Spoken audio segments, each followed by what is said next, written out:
ये सऊदी अरब के दारुल हुकूमत रियाज शहर का वाकया है।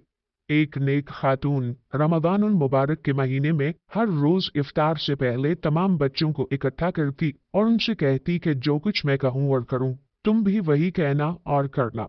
फिर वो दुआ के लिए हाथ उठाती और कहती, या इलाही, हमें अपना घर अता कर जिसके आगे एक नहर हो। तमाम बच्चे भी हाथ उठाते और कहते, या इलाही, हमें अपना घर अता कर जिसके आगे एक नहर हो। उस खातून का शौहर हंसता और कहता, अपने घर की बात तो समझ आती है, लेकिन ये घर के आगे नहर होने का क्या मतलब? इस सहराई इलाके में नहर कहाँ से आएगी? बीवी उसे जवाबन कहती, आपको इससे क्या गरज? ये हमारा और अल्लाह ताला का मामला है, आप बीच में मत आइए। वो रब तो कहता है, मुझसे जो मांगो मैं अता करूंगा। हम तो जो जी में आएगा मांगेंगे और बार बार मांगेंगे। गरज वो इसी तरह बच्चों को इकट्ठा करती और खुद भी दुआ करती और बच्चों से भी करवाती। रमदानुल मुबारक बीत गया। एक दिन उसके शौहर ने कहा, अब बताओ कहाँ है तुम्हारा अपना घर और कहाँ है वो नहर? खातून ने बड़े यकीन से जवाब दिया, अल्लाह ताला हमें हमारा घर जरूर देगा और वो हमारी तमाम मुरादें पूरी करेगा। वो खातून बयान करती हैं कि मैं शवाल के 6 रोजे रखकर फारिग हुई थी कि एक रोज बड़ा अजीब वाकया पेश आया। मेरे शौहर असर की नमाज पढ़कर मस्जिद से निकल रहे थे कि रियाज के एक अमीर आदमी ने उनका रास्ता रोका। मेरे शौहर उन्हें जानते तक न थे। उस आदमी ने उन्हें सलाम किया और कहा, मेरे पास एक घर है। आधे घर में तो मैं अपने वालिद के साथ रहता हूँ, मगर घर का दूसरा निस्फ हिस्सा खाली पड़ा है। अल्लाह ताला ने मुझे और मेरी औलाद को अपने फजलो करम से बहुत नवाजा है। हमें इस आधे घर की जरूरत नहीं है। आज इस इरादे से घर से निकला था कि नमाज असर के बाद मस्जिद से निकलने वाले पहले आदमी को मैं वो आधा घर हदियतन दे दूंगा।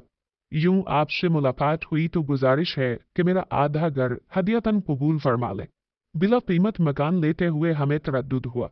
वो साहिब कहने लगे, अगर आपकी तसल्ली कीमत दिए बगैर नहीं होती तो जितनी रकम आप आसानी से दे सकते हैं दे दीजिए। खैर, हमने कुछ अपने पास और कुछ इधर उधर से जो रकम इकट्ठी की वो कमोबेश 8,000 रियाल बन गए। वो रकम हमने उस आदमी के हवाले कर दी। अब हम उस आधे मकान के मालिक बन गए।